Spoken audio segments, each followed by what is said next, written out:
Bonjour et bienvenue à tous, chers auditeurs et chères auditrices. Ici Eva Marie, médiatrice à l'espace des sciences Pierre-Gilles de Gênes. Je suis en compagnie d'Amélie. Bonjour Amélie. Bonjour, moi je suis assistante de communication dans l'équipe. Voilà, alors, on travaille ensemble à l'espace des sciences et en ce moment, on fait une exploration qui s'appelle Normal, diversité dans la recherche. Et donc on explore toute la place des minorités et des diversités dans la recherche. Et en ce mois d'avril, on a décidé de se concentrer sur la thématique du handicap et de ses représentations dans la recherche. Et à cette occasion, on a voulu rencontrer une étudiante qui est actuellement en première année de thèse à l'Université de Louvain en Belgique. Et cette étudiante, c'est Constance Koubris. Bonjour Constance, comment est-ce Bonjour. que tu vas et est-ce que tu peux te présenter en quelques mots, s'il te plaît? Bonjour à tous, ça va plutôt bien. Donc, je suis étudiante en biologie marine à l'Université catholique de Louvain-la-Neuve en Belgique et voilà, et je suis porteuse d'un handicap. Alors, tu dis ça comme ça. Est-ce que du coup, tu veux nous en dire plus, soit sur ton sujet de thèse un peu, soit qu'est-ce que est le handicap que tu portes justement?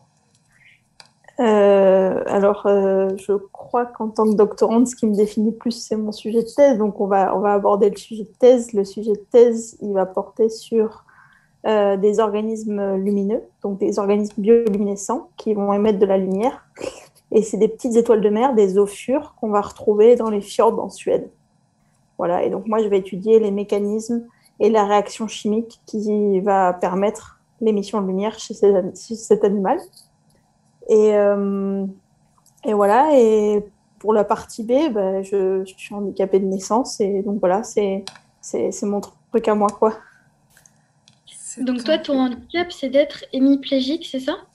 Ouais, c'est ça. Alors, est-ce que tu peux nous en parler plus? Parce que c'est vrai que c'est un handicap qui n'est pas très connu, contrairement à d'autres dans la société. Donc, est-ce que tu pourrais nous le décrire? Alors, quand on dit hémiplégique, c'est qu'on a une partie de son corps, la partie gauche ou la partie droite, qui est paralysée ou semi-paralysée. Donc, pour ma part, c'est plutôt sur les membres inférieurs, donc sur la jambe, où on va voir qu'il y a une petite paralysie. Mais voilà, c'est une maladie qui. Enfin, c'est une maladie, c'est pas une maladie, c'est un problème lié à un problème d'oxygénation dans le cerveau à la naissance. Et voilà, et ça touche tout type de personnes. Et quand vous avez un AVC, vous avez un problème d'oxygénation dans le cerveau.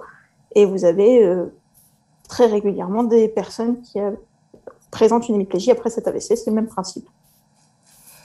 Ok.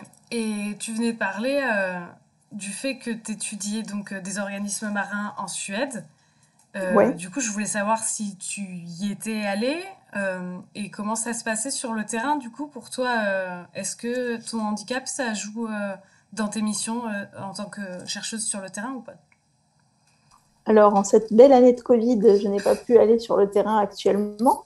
Donc, j'attends impatiemment que les frontières réouvrent pour pouvoir aller échantillonner mes animaux et récupérer mes petits animaux. Mais j'ai eu la chance de pouvoir étudier en Suède en Erasmus. Donc, oui, je connais bien la station, je connais le terrain là-bas et tout ça. Et c'est pas un souci, en fait. Il n'y a pas de souci. Il y a pas de... Enfin, Comment ça s'est passé? Est-ce que c'était ta première mission sur le terrain là-bas en Suède? Comment ça s'est passé en Suède, ouais, c'était la première fois. Après, je suis partie en Afrique du Sud étudier les requins blancs. Et après, j'ai eu l'opportunité entre la station marine de Bordeaux, où j'ai fait mes études, et à Arcachon, et la station marine de Roscoff, de pouvoir aller plusieurs fois en station marine. Donc, j'ai eu la possibilité de voir un environnement de travail varié et de découvrir plein de choses. Et voilà. Et c'est tout à fait faisable. Oui, alors j'allais dire c'est tout à fait faisable. Mais on avait discuté précédemment et tu as dit cependant que est-ce que par exemple là tu te sentirais d'y aller en ce moment? Tu m'avais parlé d'une opération qui a eu lieu il n'y a pas si longtemps que ça, il me semble. Alors ouais, j'ai un petit peu trop forcé sur mon corps et donc en 2018, j'ai une hernie discale qui a été opérée, et à la suite de laquelle il y a eu une infection nosocomiale qui s'est développée.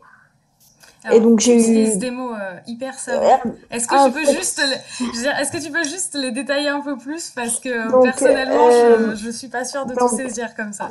j'ai une hernie discale. Donc, c'est quand vous avez un bout de votre disque entre vos vertèbres, vous avez ce qu'on appelle un disque qui est venu se déplacer et qui est allé taper sur des racines, qui est venu en contact avec les racines nerveuses qui vous permettent de déplacer vos jambes, par exemple. Ça peut être une hernie au niveau des vertèbres, au niveau thoracique. Donc là, vous avez les bras qui sont touchés. Moi, c'était les jambes et c'était ma jambe valide. Et donc là-dessus, je me suis fait opérer et j'ai chopé un staphylocoque. Donc c'est une bactérie qui vient manger ce qu'il y a à manger, c'est-à-dire la vertèbre en l'occurrence. Donc voilà. Ah oui, d'accord. Et alors, comment ça s'est passé à la suite de ça? Est-ce que là, tu te sens de nouveau mieux? Ouais, là ça va beaucoup mieux. Ça fait 2 ans de rééducation, 2 ans ouais, on a vu pas mal de médecins, pas mal de spécialistes et au final, le corps, il gère très bien tout seul son boulot. Une fois que on a eu un traitement de cheval avec les antibiotiques et tout ça, une fois que la bactérie est éradiquée, le corps, il fait très bien son job et il va ressouder les vertèbres, en fait. Et après, il y a beaucoup de rééducation, beaucoup de séances de kiné. Et maintenant, ça va pas mieux. C'est comme avant, sauf que maintenant, je prends soin de mon corps et que j'ai une équipe et un staff médical derrière moi qui permet de jauger les capacités, on va dire, si je peux m'exprimer Mhm. ainsi, qui permet de doser, en tout cas, dans l'effort. Ça, c'est clair.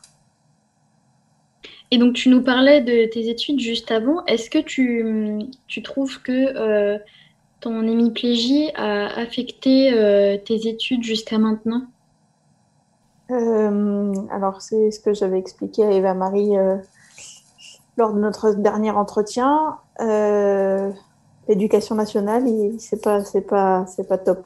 Le handicap dans l'éducation nationale, c'est un peu compliqué à gérer parce que, parce que, parce que je ne pense pas que les enseignants soient forcément tous préparés à l'handicap. Et comme tu l'as expliqué tout à l'heure, les types d'handicap sont très diversifiés, mal connus, peu connus, inconnus.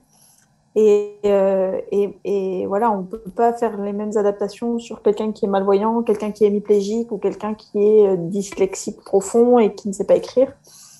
On ne va pas pouvoir adapter les mêmes choses et les méthodes d'apprentissage, en tout cas en France, ne sont pas ouvertes à des modifications et c'est des aides pour les enfants.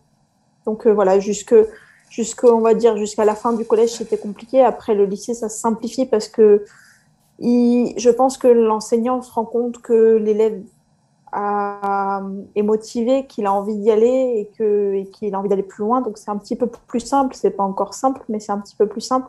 Et après, à l'université, c'est l'université et l'enseignement supérieur, ils mettent en place des cellules spécialisées pour mettre à disposition des aides pour les étudiants.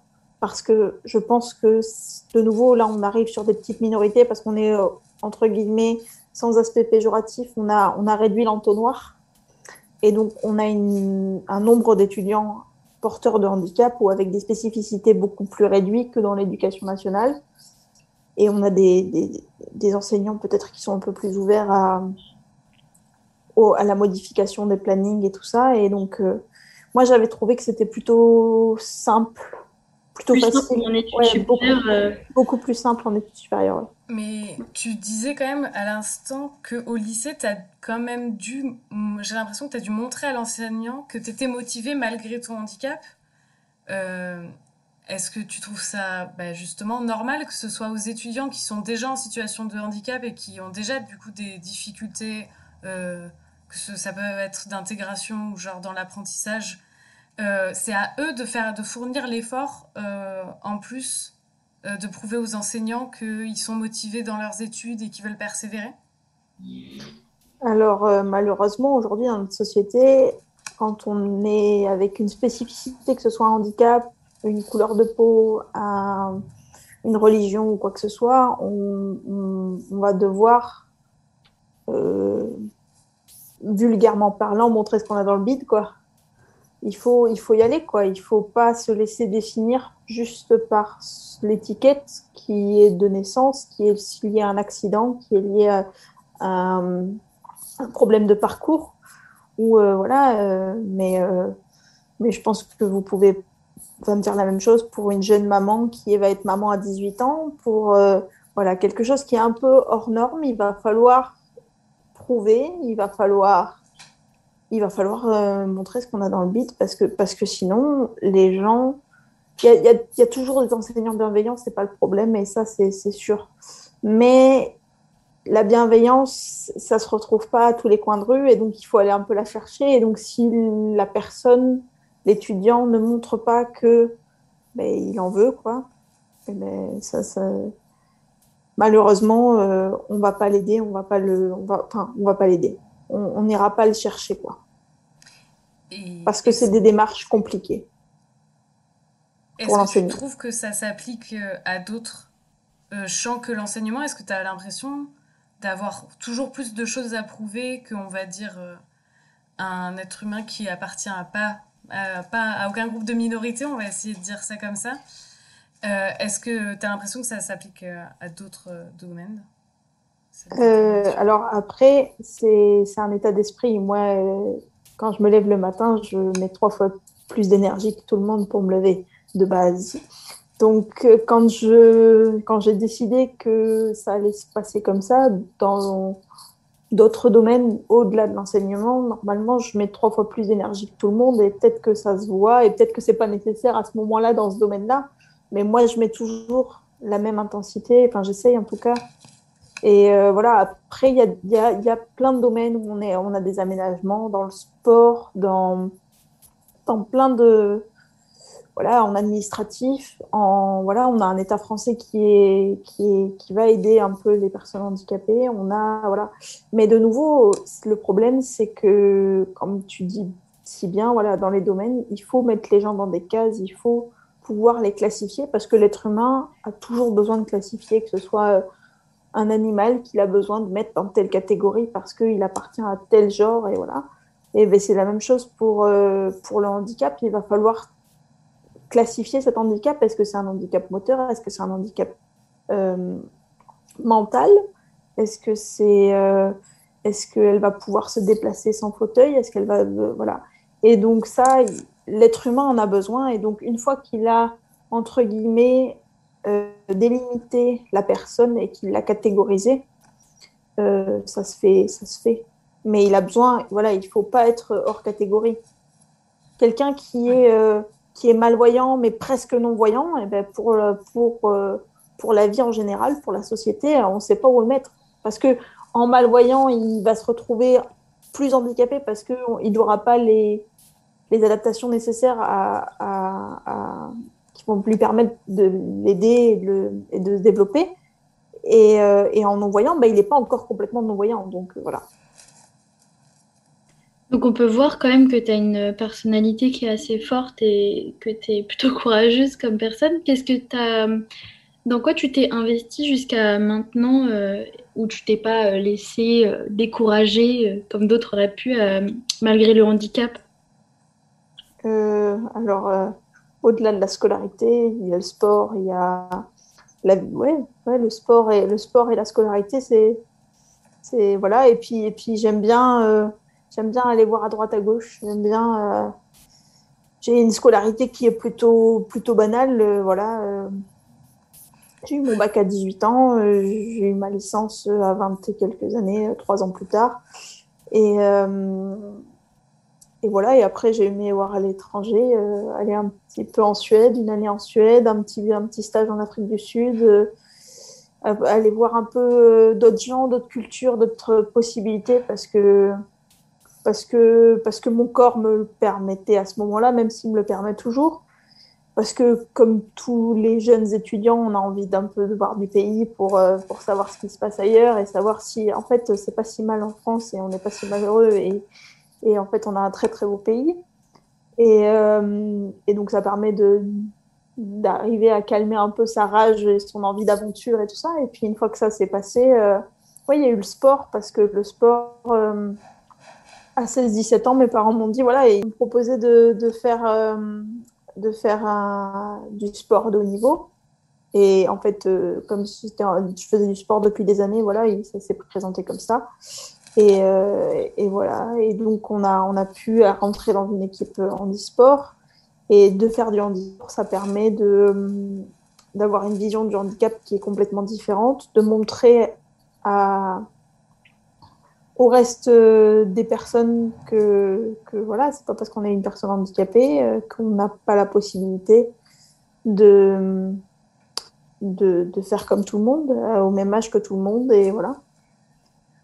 Donc, Du coup, non, tu dirais c'était. que le sport, ça a quand même pas mal structuré ta façon d'être.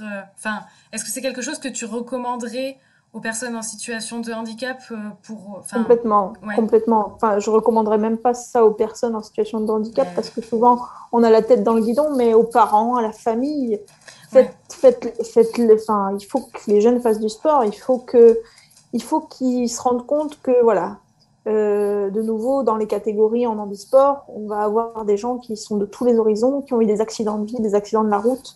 Voilà, et il faut montrer à un gamin qui est né comme ça, regarde, c'est cool, la vie est belle, et en fait, quand tu fais ton sport, la personne et le public et l'entourage et le staff s'en fichent de ton handicap. Ce qu'ils veut, c'est la performance sportive. C'est-à-dire que à ce moment-là, voilà, cette étiquette-là va sauter, et l'étiquette enfant handicapé ou enfant qui est ayant besoin d'adaptation, besoin d'aide ou quoi, et ça ne va être réduit qu'au terme de sportif.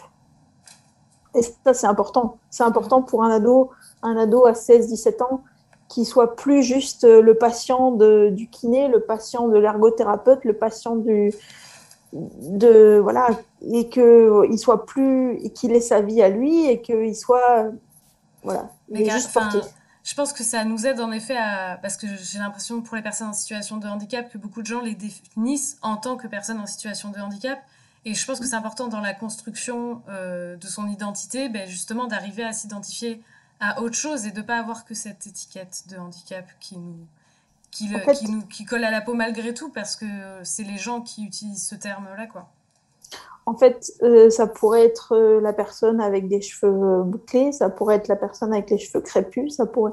C'est juste que de nouveau, l'être humain a besoin de classifier, et donc lui, la première chose qu'il va voir sur une personne avec un handicap physique, c'est voilà, c'est sa manière de marcher, c'est sa manière de se déplacer, c'est son fauteuil, c'est ses béquilles, c'est son déambulateur, et donc pour lui, c'est plus simple. C'est-à-dire que ah, mais tu l'as vu, la jeune fille, oui, tu sais bien, celle avec le fauteuil roulant. Et il aurait très bien pu dire, la personne avec les cheveux bouclés, c'est la même chose. Et en fait, c'est pas péjoratif, c'est juste plus simple pour l'esprit humain de faire comme ça. Et donc, à un moment, l'enfant, l'adolescent, le jeune adulte a besoin d'être défini autrement. Et à partir du moment où il va faire du sport, ah, t'as vu la performance de un tel? Parce que là, on est dans du handisport, c'est-à-dire que tout le monde est porteur de handicap, et que le handicap, c'est la norme, entre guillemets. Donc justement, à un âge où on se cherche assez et où les gens peuvent être jeunes, est-ce que toi, tu trouves que les aides pour les personnes handicapées sont beaucoup mises en avant ou alors on n'est pas trop bien renseigné en France notamment? Moi, j'ai l'impression que si on n'a pas l'encadrement familial et les parents qui sont motivés, acharnés derrière, mais pas que pour les aides financières ou quoi, hein, pas du tout. Tout bêtement, un tiers-temps pour une personne qui va écrire plus lentement, une AVS pour quelqu'un qui va avoir besoin. Si les parents ne vont pas se déplacer et ne vont pas aller voir les bons médecins et toquer aux bonnes portes, ça n'avancera pas. Alors, de Et nouveau, c'est pour est-ce que ça. tu peux juste préciser ce que c'est tiers-temps, ce que c'est AVS? Parce que c'est. Ben, moi, j'allais dire, autant un tiers-temps, ben, je vois ce que c'est, mais un ou une AVS, d'ailleurs, je sais pas ce que c'est. J'ai pas. C'est une aide de vie scolaire, donc c'est au collège, mais même au lycée, tu peux avoir des accompagnants pour les jeunes qui leur portent leur sac, qui vont chercher leurs livres dans leur casier, qui font en sorte que ils vont leur prendre leur cours, comme ça l'enfant peut écouter le cours et en même temps il y a la personne à côté qui va pouvoir écrire le cours à sa place, des choses comme ça. Et ce sont des aides toutes simples, mais de nouveau, pour que l'établissement scolaire accepte de mettre ça en place, c'est toujours assez compliqué. Et il faut que les parents se battent, il faut que les parents donnent les moyens à l'enfant de pouvoir faire son maximum en fait dans l'enceinte. Comme à tous les enfants, une fois qu'il est rentré en classe, que ce soit un enfant handicapé ou pas, on va lui demander de donner le maximum de lui-même. Sauf que si il n'a pas toutes les chances de son côté et que un truc tout bête, que ses cours sont pas transmis en braille parce qu'il est non-voyant et qu'il est incapable de lire sur le tableau et qu'il n'arrive pas à avoir son cours en braille, mais c'est pas possible. Il aura beau avoir toute la volonté du monde, ce n'est pas possible. Est-ce que justement, du coup, on pourrait profiter de ce podcast si tu as des conseils pour justement les parents qui ont des enfants en situation de handicap ou même des jeunes en situation de handicap qui pourraient nous écouter, si tu as des conseils pour les études ou des quelconques aides qui pourraient leur être utiles? Allez-y, quoi. Allez-y, tentez. Vous n'avez rien à perdre. Essayez, tentez votre truc. Si vous avez envie de faire ça, vous ferez ça. Après, voilà, évidemment que demain, j'irai pas faire du saut à la perche. Euh, mais si j'ai envie d'être au bord d'une piste d'athlétisme, je serai au bord d'une piste d'athlétisme. Voilà, il faut être conscient de ses limites, mais il faut se dire, est-ce que celle-là, je peux la repousser ou pas? Est-ce que mon enfant, je peux lui permettre de faire ça ou pas? De manière générale, je pense que la personne en situation de handicap, qui soit à la suite d'un accident ou que ce soit un enfant qui soit né comme ça, si on ne tente pas et si on reste dans son canapé, c'est sûr que ça ne va pas avancer. Par contre, si on tente et que on montre que ouais, je fais la même chose, mais pas tout à fait pareil, mais c'est pas grave, au final, j'arrive à la même chose. La finalité est la même. Ouais, il faut essayer et je pense que pour les parents, c'est primordial de guider son enfant. C'est-à-dire que j'ai une expression, c'est on ne tire pas sur les légumes pour les faire pousser, ça c'est sûr, mais on les guide, quoi. On met un petit tuteur en lui disant, allez, vas-y mon gars, si tu veux pousser, tu peux y aller, quoi. Ouais, donc tu les incites à faire des recherches sur Internet pour voir les droits auxquels auraient le droit leurs enfants, comme par exemple le tiers-temps dont on parlait tout à l'heure, Mais de ne pas hésiter à faire des recherches sur Internet pour connaître les droits et les aides auxquelles ont droit les personnes en situation de handicap. alors, je ne sais pas si une recherche Google va permettre ça. Après, par contre, normalement, il y a un staff médical derrière. Il y a un ergothérapeute, il y a un kinésithérapeute, il y a un médecin généraliste. Et ces personnes-là se doivent de vous guider. Elles se doivent de vous dire, moi je pense que votre enfant, il mérite de voir un spécialiste. Moi je pense que votre enfant, il devrait avoir des aides un petit peu parce que ça sert à rien de lui alourdir son sac à dos alors qu'il ne marche pas droit. Des choses comme ça. Et voilà, il faut juste... il faut pas y aller à l'aveugle et se dire en cherchant sur Internet, voilà. Il faut se laisser guider aussi par le staff médical. Ils sont là pour ça et c'est leur métier. Et, euh, et voilà. Ben, je Il faut pas suppose que hésiter surtout. socialement, ouais, j'allais dire médicalement et socialement, il faut être à même de choisir les bonnes personnes, celles qui sont là pour vraiment nous aider à tirer le meilleur profit de la situation. Mais je pensais à autre chose que tu m'avais raconté la dernière fois et qui m'avait vraiment marqué, c'est aussi cette façon de jamais vouloir anticiper ce que pourrait nous faire notre handicap. Que tu me disais que par exemple, des fois tu pouvais pas te sentir bien et te dire ah ça se trouve demain je vais pas passer une bonne journée, je vais pas pouvoir aller voir mes amis, marcher dans la rue et tout, mais que tu me disais que non il faut des fois essayer de pas s'auto-saboter en fait. Il y a un équilibre à trouver entre sa santé mentale en fait et la façon dont on gère son handicap quoi. Alors oui, non, il faut pas. Enfin, de toute façon, on ne sait pas de quoi demain sera fait, mais que ce soit pour une personne valide ou une personne avec un souci technique entre guillemets, un problème physique. voilà, comme des gens qui ont des problèmes psychologiques, de la même manière, on se lève le matin, et ben ça va ou ça va pas, mais voilà, on tente, on essaye. Et puis c'est comme en Bretagne, ça se trouve il fait beau le matin, il pleuvra l'après-midi, on s'adapte. Ouais, donc en gros, ce qu'il y a à retenir, c'est de savoir s'adapter en fait et de tenter, même si des fois ça peut nous sembler impossible à atteindre, de toujours prendre sa chance en fait et d'essayer de faire ce qu'on a envie de faire. Complètement. Si en plus de vos limites physiques, vous vous mettez des barrières dans votre tête parce que oui, mais je pense que je vais pas y arriver, eh ben, vous n'allez pas y arriver. Je pense qu'on peut conclure sur ces mots très encourageants, ma foi, et dire merci à Constance d'avoir partagé ce moment avec nous. Ouais, Je pense merci que ça beaucoup, a aidé Constance. pas mal de monde. Merci à vous. Et nous, on laissera des petits liens dans la description du podcast pour diriger les personnes vers des renseignements sur les droits et les aides aux personnes en situation de handicap pour potentiellement aider des personnes. Et peut-être même des ressources sur les organismes bioluminescents, parce que je vous jure, ça vaut le détour, c'est joli à regarder. Constance pourra nous le dire. Ça se trouve, Constance pourra nous envoyer quelques photos. Oui, je vous enverrai quelques photos, il n'y a pas de souci. Merci beaucoup d'avoir participé en tout cas. Merci. Merci à vous. On vous souhaite une bonne journée ou une belle soirée et on vous dit à bientôt Pour un nouveau podcast.